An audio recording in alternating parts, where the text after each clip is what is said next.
ನಮ್ಮ ಅಣ್ಣ ತಿಂದಿಟ್ಟು ತಟ್ಟೆನೇ ಎತ್ತಿರ್ತಿರ್ಲಿಲ್ಲ ಅವ್ನ ಜೀವನದಲ್ಲಿ. ಆದರೆ ಫಸ್ಟ್ ಟೈಮ್ ಚಿಕನ್ ಮಾಡ್ತೀನಿ ನಾನೇ ಅಂತ ಮದುವೆ ಆದ್ಮೇಲಿಂದ ಬಂದ್ಬಿಟ್ಟು ಅವ್ನ ಮದುವೆ. ಹೌದು ಫ್ರೆಂಡ್ಸ್, ಇವತ್ತು ಏನಾಯ್ತು ಅಂತಂದ್ರೆ ನಮ್ಮ ಅಣ್ಣ ಚಿಕನ್ ಮಾಡ್ತೀನಿ ಅಂದ. ನಮ್ಮ ಅಮ್ಮ ಏನಂತಾರೆ ಕೇಳಿ, ಚಿಕನ್ ಕೊಡ್ತಾನೆ ಮದುವೆ ಆದ್ಮೇಲಿಂದ ಮಾಡ್ಕೊಡ್ತಾನೆ, ಮದುವೆಗಿಂತ ಮುಂಚೆ ತಟ್ಟೆನೇ ಎತ್ತಿರ್ತಿರ್ಲಿಲ್ಲ. ಏನಂತೀರಾ? ಬುದ್ಧಿ ಬಂದೈತಿ, ಇದನ್ನೆಲ್ಲ ಕಣ್ಣಿಂದ ನೋಡಿ ಕಂಗಾಲ ಆಗ್ಬಿಟ್ಟಿದೀನಿ. ಬುದ್ಧಿ ಬಂದೈತಿ ಇವಾಗ ಅಂತ ಅನಿಸ್ತೈತೆ. ಇಷ್ಟು ವರ್ಷ ಬುದ್ಧಿ ಬಂದಿರ್ಲಿಲ್ಲ ಅವನ್ಗೆ.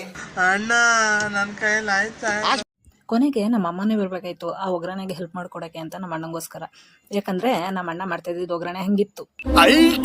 ನಮ್ಮ ಅಣ್ಣ ಹಿಂಗೆಲ್ಲ ಅಡುಗೆ ಮಾಡ್ತಾನ ಅಂತ ನಮ್ಮ ಅಮ್ಮನ ಸಂಭ್ರಮನ ನೋಡಕ್ಕೆ ಆಗ್ತಿರ್ಲಿಲ್ಲ ನಮ್ಮ ಕಣ್ಗಳಿಂದ. ನನ್ನ ಮಗ ಅಂತೂ 10 ಸಲ ನಮ್ಮ ಅಮ್ಮ ಚಿಕನ್ ಮಾಡದ್ನಾ ಅಂತ ಬಂದು ನೋಡ್ಕೊಂಡು ಹೋಗೋದೇ ಆಯಿತು. ಅಷ್ಟರಲ್ಲಿ ನಮ್ಮ ಅಣ್ಣ ಇನ್ನೂ ಒಗ್ಗರಣೆ ಮಾಡ್ತಾನೆ ಇದ್ದ. ಅದರಲ್ಲೂ ಒಂದು ಪೀಸ್ ಕೊಡು ಅಂತ ನನ್ನ ಮಗಳು ಟೇಸ್ಟ್ ನೋಡಿದ್ರೆ ಆನ್ಸರ್ ನೋಡಿ ಹಿಂಗಿತ್ತು. ನನ್ನ ಮಗಳೇನೋ ಸೂಪರ್ ಆಗೈತೆ ಅನ್ನೋದೇನೋ ಅಂದ್ಬಿಟ್ಲು. ಅದು ಹಿಂಗಿರ್ಬೋದು ಟೇಸ್ಟು ಅಂತ ನಾನು ವೆಯ್ಟ್ ಮಾಡಿ ಸಾಕಾಯ್ತು. ನಮ್ಮ ಅಣ್ಣ ಅದಕ್ಕೆ ಇದಕ್ಕೆ ಏನೇನೋ ಮಾಡ್ತಾನೆ ಇದ್ದ.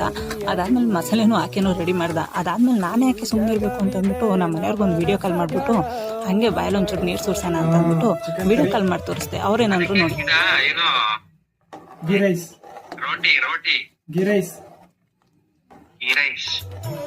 ನಮ್ಮ ಅಮ್ಮನ ಕೆಲವೊಂದೆರಡು ಸ್ಟೆಪ್ಸ್ ಹಾಕಿಸಿ ಹಾಗೇನೆ ಟೇಸ್ಟ್ ಮಾಡಿದ್ವಿ. ಚಿಕನ್ ಕರಿ ಮಾತ್ರ ಸೂಪರಾಗಿ ಬಂದಿತ್ತು. ನಿಮಗೂ ಆ ರೆಸಿಪಿ ಬೇಕಂತ ಅಂದರೆ ಹೇಳಿ. ನಮ್ಮ ಅಣ್ಣನ ಕೈಲಿ ಇನ್ನೊಂದು ವಿಡಿಯೋ ಆ ರೆಸಿಪಿದೆ ಫುಲ್ ಡೀಟೇಲಾಗಿ ಮಾಡಿಸಿ. ಫಸ್ಟ್ ಟೈಮ್ ವಿಡಿಯೋ ಮಾಡ್ತಾ ಇರೋದು. ಏನಾದರೂ ಚೇಂಜಸ್ ಮಾಡ್ಕೋಬೇಕಂದ್ರೆ ಸಜೆಸ್ಟ್ ಮಾಡಿ ಚೇಂಜಸ್ ಮಾಡ್ಕೋತೀನಿ. And thank you all of you.